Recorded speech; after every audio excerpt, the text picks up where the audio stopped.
Red rose, লেখিকা ফারহানা নিঝুম। পর্ব সংখ্যা ৪। ঐশ্বর্যের চোখের চাহনি গভীর। ঐশ্বর্য অগ্নিদৃষ্টিতে তাকায় কেয়ারার পানে। মনে হলো যেন বোন শব্দটি পছন্দ হলো না তার। কেয়া ভ্রুযুগল কুঁচকে নিল। সময়ের সঙ্গে সঙ্গে রাতের গভীরতা বাড়তে লাগলো। মিহির আকত পরানো হলো। সাবিনা পাটোয়ারি বড় মেয়েকে জড়িয়ে ধরলেন। পুরো বাড়ি উৎসবে মেতে উঠল। সকালে আলো যখন ধীরে ধীরে চারপাশে ছড়িয়ে পড়েছে, তখন প্রকৃতির এক অপরূপ সৌন্দর্য তৈরি হয়েছে। হালকা কুয়াশার চাদরে ঢাকা চারপাশ দেখে নরম ও মোলায়েম লাগছে।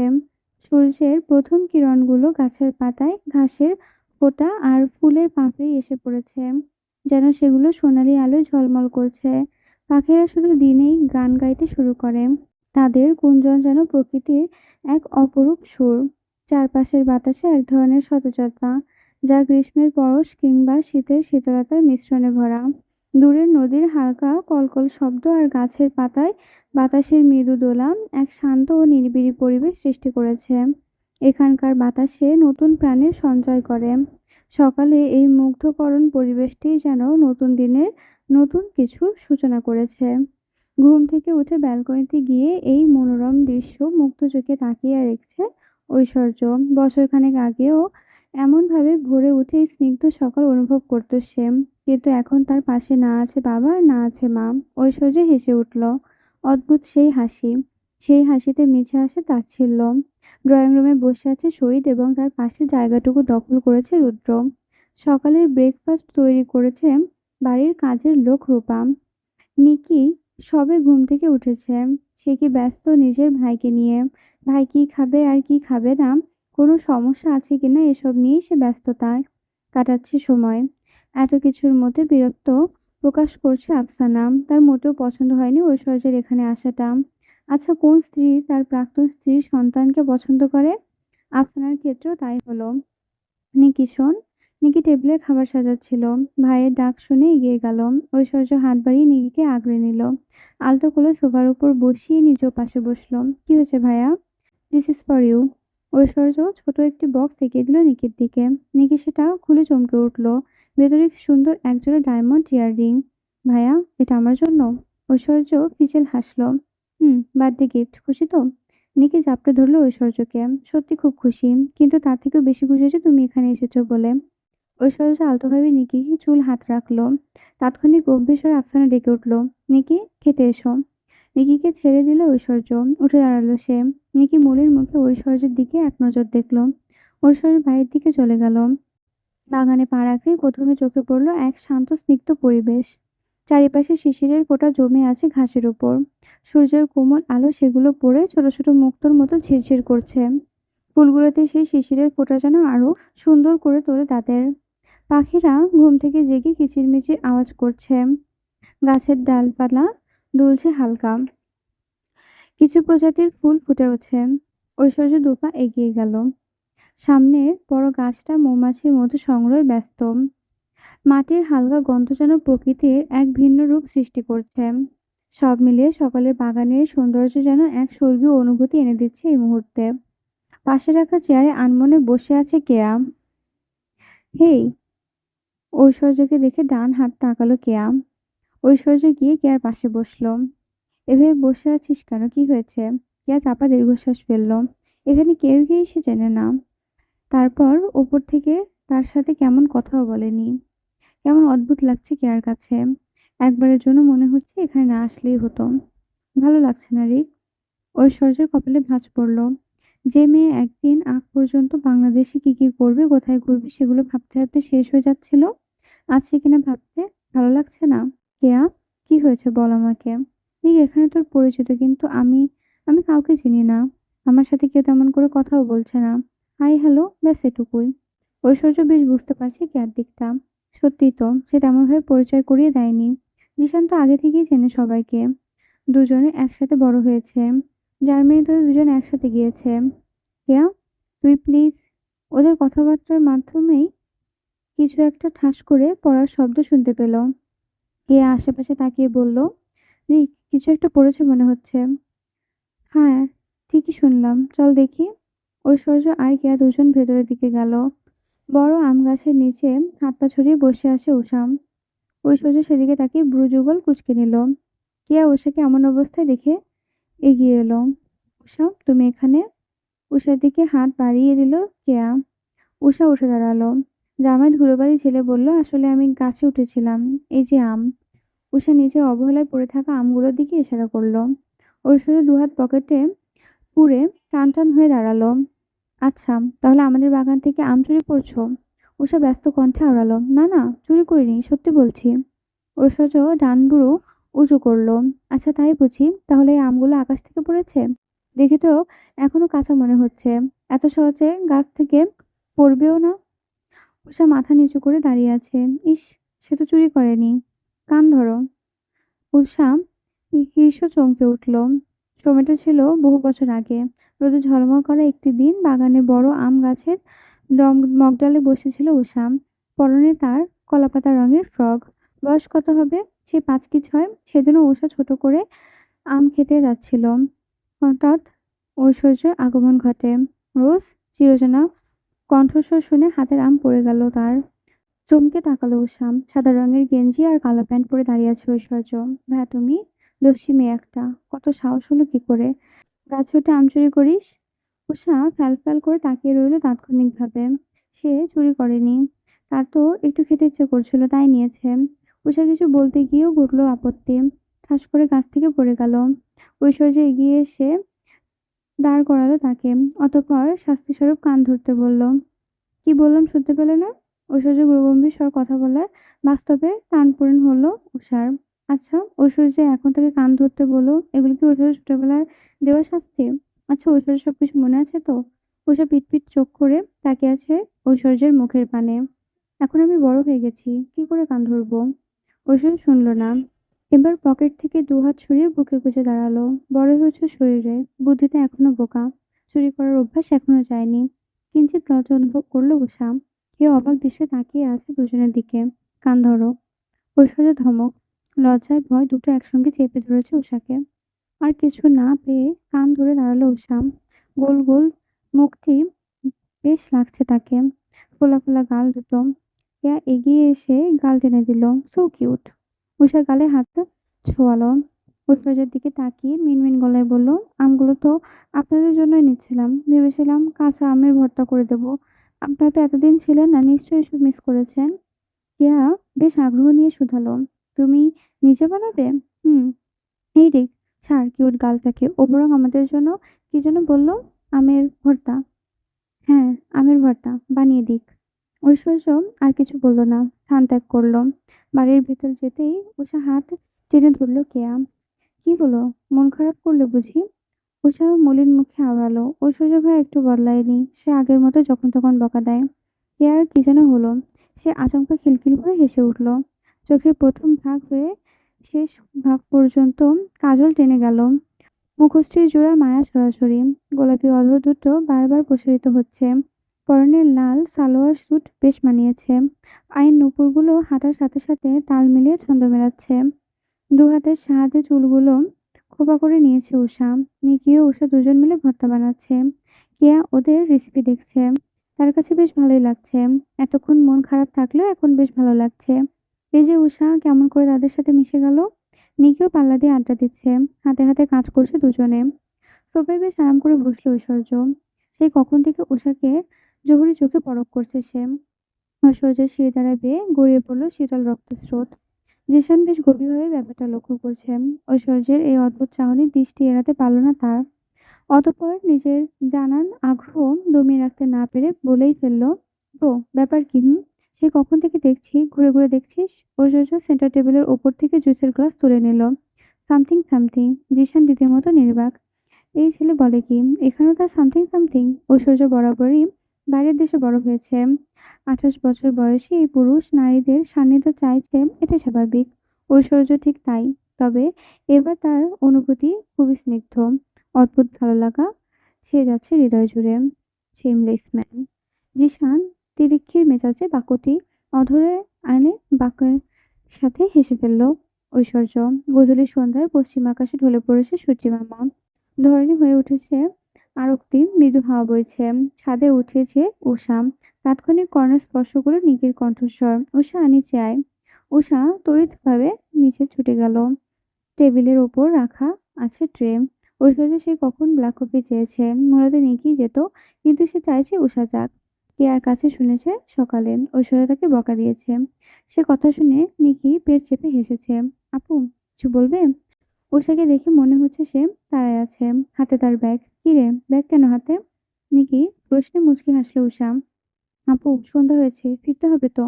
নিকি ছোঁ মেরে উষার হাত থেকে ব্যাগ টেনে নিল। "যাওয়াটাও হবে না, আগে একটা কাজ কর।" উষা বেশ অবাক নিয়ে শোধালো, "কি কাজ?" নিকি কফির ট্রে উষার হাতে ধরিয়ে দিল। "এটা ভাইয়াকে দিয়ে আয়, ভাইয়া ওপরে আছে।" উষা কিঞ্চিৎ চমকে উঠল। সে যাবে? এমনিতেই সকাল সকাল বকা খেয়েছে, এখন গেলে যদি আরো বকে। "না আপু, আমি এসবের মধ্যে নেই, আমি যাব না।" নিকি কনুই দিয়ে আলতো গোতা দিল। "তাই নাকি? এত লজ্জা? ইস, ভাইয়াকে বলতে হচ্ছে।" উষা ব্যস্ত কণ্ঠে আওড়ালো, "আপু প্লিজ, এসব করো না।" "কি বলছো এসব?" "কেন বলবো না? যখন আমার ভাইকে দিয়ে মনে মনে দিবারাত্রি স্বপ্ন দেখিস তখন?" উষা মুহূর্তে চুপসে গেল। নিকি সবসময় তাকে কিস খাওয়ায়। "এই যে, এখন কি তুই যাবি?" উষা আর কিছু বলতে পারল না। ট্রেন নিয়ে ঐশ্বর্যের রুমের উদ্দেশ্যে রওনা দিল। রুমের কাছে গিয়ে কিছুটা অস্বস্তি অনুভব করল সে। অদ্ভুত অনুভূতি স্পন্দনকে কেমন যেন গতি বাড়িয়ে দিয়েছে। "ঐশ্বর্য ভাইয়া, ভাইয়া আপনার কফি।" "Come in." উষা গুটি গুটি পায়ে ভেতরে প্রবেশ করল, কিন্তু পা জোড়া থমকে গেল দু পা এগোতেই। দৃষ্টি স্থির হয়ে গেল সামনের দিকে। সদ্য শাওয়ার নিয়ে বেরিয়ে এসেছে ঐশ্বর্য। পরনে তার বাথরোব। ভেজা চুলগুলো থেকে এখনো টপটপ করে পানি ঝরছে। মুগ্ধ চোখে চেয়ে আছে উষা ঐশ্বর্যের পানে। তার কল্পপুরুষ কল্পনা থেকেও বেশি সুন্দর। দৃষ্টি সংযত করো মেয়ে। উষা চমকে উঠল। লজ্জায় কান দিয়ে ধোঁয়া বের হচ্ছে তার। কিঞ্চিৎ লজ্জা অনুভব করল সে। পিঠের শিরদাঁড়া বেয়ে গড়িয়ে পড়ল শীতল রক্তস্রোত।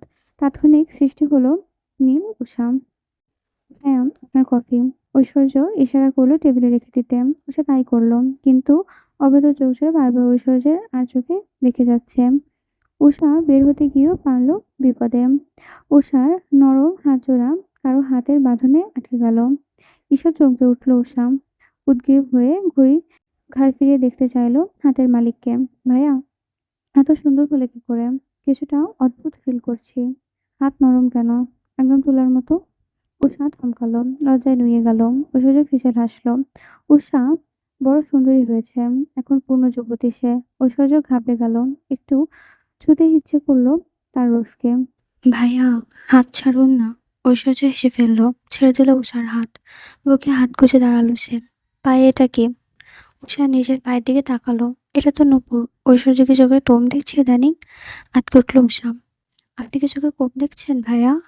"ও আল্লাহ, তাড়াতাড়ি ডাক্তার দেখাতে হবে তো।" উষার বোকা বোকা প্রশ্নে চমকে উঠল ঐশ্বর্য। "সে চোখে কম দেখছে? Shut up! আমি স্পষ্ট দেখতে পাচ্ছি। তোমাকে জিজ্ঞেস করছি এটা কি?" "এটা নূপুর।" "পড়েছো কেন?" "ভালো লাগে।" "তাহলে আর পড়বে না?" "কেন?" "কারণ আমি চাই না আমার থেকে অন্য কিছু তোমার বেশি ভালো লাগুক।" উষা পলকহীন চোখে তাকিয়ে রইল ক্ষণকাল ঐশ্বর্যের দিকে। "সে কি ঠিক শুনছ?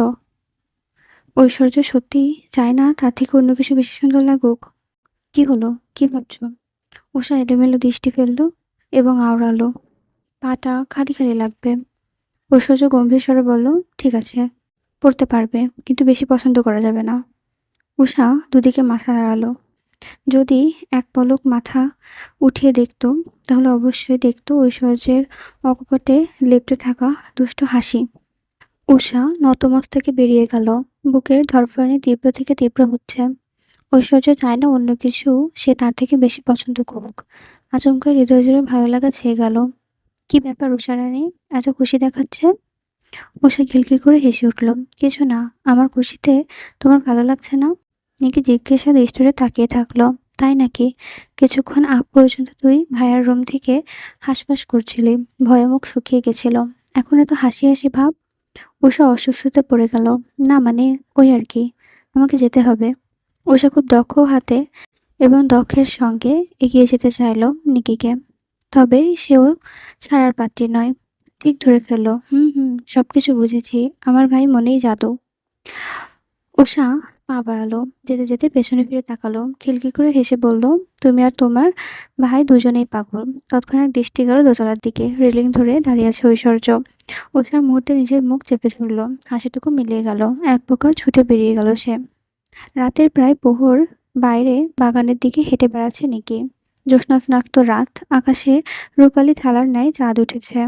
গাছের ফাঁকে ফাঁকে আলো ছড়িয়ে পড়েছে। কি মনোমুগ্ধকর দৃশ্য! কিছুটা দূরে কোথাও বাচ্চার কান্নার শব্দ শুনতে পেল নিকি। তাদের এক প্রতিবেশী। তার একটা 5 মাসের ছেলে আছে। এমনিতে সে চুপচাপ, কিন্তু অসুস্থ হলেই সে ছটফট করে রাত দিন। এই তো দুদিন আগে শুনল পেল বাচ্চাটা খুব অসুস্থ। হয়তো সহ্য করতে পারছে না বলে এভাবে কাঁদছে। Happy birthday. চিরচেনা কণ্ঠস্বর শুনে আবেশে চক্ষুদ্বয় বুজে নিল নিকি। সেই মানুষটি, যাকে দেখলে অকালেই নাকের পাতা ফুলে উঠত নিকির। সেই লোকটি রাগান্বিত নিকিকে দেখে নাম দিয়েছিল অ্যাংরি বার্ড। চোখজোড়া খোলামেলায় সেই সুন্দর দৃশ্যটি পুরুষের নিজের সামনে দাঁড়িয়ে থাকতে দেখল সে। অতঃপর নতমস্তকে বলল, আজকে আমার জন্মদিন নয়, 1 সপ্তাহ আগেই চলে গিয়েছে। কথার ভাঁজে ভাঁজে অভিমান ফুটে উঠল। জিসান ঠোঁট পাকিয়ে হেসে ফেলল। অতঃপর আশেপাশে এক নজর ভরে বলে উঠল, এত দূর থেকে জন্মদিন উদযাপন করতে পারিনি, তাই সেই জন্মদিন বাদ। আজকে আমি তোমাকে খুব কাছে আছি, তাই আজকে তোমার জন্মদিন। নিকি কিয়ৎক্ষণ ফ্যালফ্যাল চোখে চেয়ে রইল। জিসান আরো বলল, আমি না হয় একটু নিজের তৈরি করা নিয়মেই চললাম। নিকি সূক্ষ্ম শ্বাস ফেলল। সবসময় সবকিছু যে আপনার নিয়ম মতো চলবে তা তো হতে পারে না জিসান। জিসান প্রাণহীন হাসল। সে হাসিতে নেই কোনো অনুভূতি, আছে শুধু কিছু প্রিয় মানুষের কাছ থেকে হারানো তীব্র আক্ষেপ। শুভ জন্মদিন, ফিনিক্স বার্ড। নিকি নাক উঠিয়ে জিজ্ঞেস করল, ফিনিক্স বার্ড?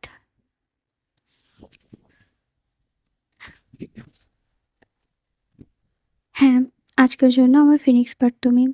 কাল থেকে না হয় আবার অ্যাংরি বার্ড বলে ডাকবো। নিকি না চাইতেও ফিচেল হাসল। লোকটা বড়ই অদ্ভুত। আচ্ছা। কিয়ৎক্ষণ চলল নীরবতা। কথা খুঁজে পেল না কেউই। অবশেষে নীরবতা ভেঙে জিসান বলে উঠল, হাত পাতো। নিকি এবার জিজ্ঞাসা দৃষ্টিতে তাকালো। হুম? হাত দাও। উল্টো করে হাত পাতো। নিকি কিছুটা অস্বস্তি নিয়ে হাত তুলে ধরল জিসানের দিকে। জিসান পকেট থেকে একটি ছোট বক্স বের করে আনলো। বক্স খুলতেই বেরিয়ে এলো সোনালি রঙের ব্রেসলেট। খুব যত্ন করে তা পরিয়ে দিল নিকির হাতে। পারফেক্ট। এটা বার্থডে গিফট আপাতত, পরে দারুণ কিছু দেব। এখন এই সামান্য উপহার গ্রহণ করুন। নিকি জিসানের নাটকীয় ভঙ্গিমায় বলা কথাটুকু শুনে খিলখিল করে হেসে উঠল। এটা সামান্য? ডায়মন্ড আপনার কাছে সামান্য? অন্তত অ্যাংরি বার্ডের কাছে সামান্য, দুষ্টুমির স্বরে বলল জিসান। নিকি কিয়ৎক্ষণ লজ্জা পেল। শুক্রিয়া। এটা না বলে অন্য কিছু বললে খুশি হতাম। কি শুনতে চান? জিসান ফিসফিস করে আওড়ালো, ভালোবেসে সুখী, নিভৃতে যতনে আমার নামটি লিখো তোমার মনেরও মন্দিরে। নিকি চমকে ভীষণ রকম ঘাবড়ে গেল। হৃদয়ের অনুভূতি দোলা লেগেছে। নুইয়ে মাথা রাখল সে। আরো খানিকটা নুইয়ে গেল। জিসানা শব্দ করে হেসে উঠল। এই গুমোট পরিবেশে হাসির শব্দ ঝংকার তুলল নিকির কর্ণে। এতদিন জার্মানি থেকেও বেশ ভালোই বাংলা গান মনে রেখেছেন। কি করি বলো, প্রিয়তমাকে তো পটাতে হবে। নিকি মুচকি হাসল। জিসান বড্ড অভদ্র হয়েছে। আগে তো কখনো এমন করেনি। আধারে একাকী ব্যালকনিতে দাঁড়িয়ে ফোন আলাপ করতে ব্যস্ত ঐশ্বর্য। মিস্টার রাজেশ চৌধুরী ফোন করেছে।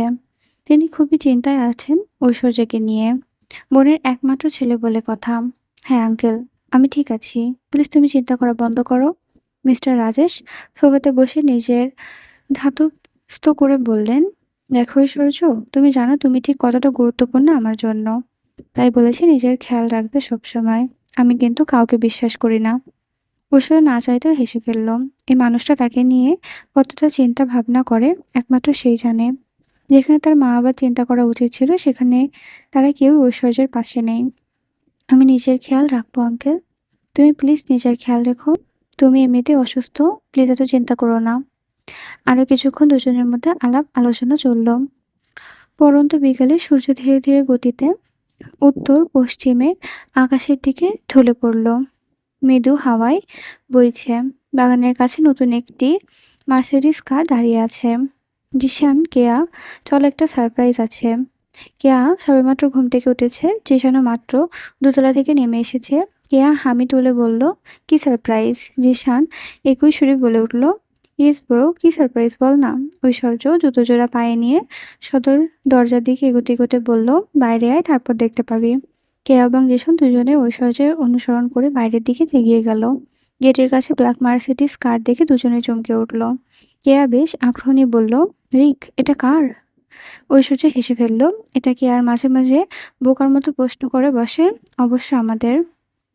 জিশান লাফিয়ে গাড়িতে উঠে বসলো। ওয়াও, নাইস কার ব্রো। সত্যি বলছিস? সবকিছু জোস। ঐশ্বর্য পকেট থেকে গাড়ির চাবি বের করে জিশানের দিকে ছুড়ে দিল। যা, একটা লং ড্রাইভে। জিশান তৎক্ষণাৎ গাড়ি নিয়ে চোখের পলকে উধাও। এটা কি হলো? আমাকে তো দিলি না।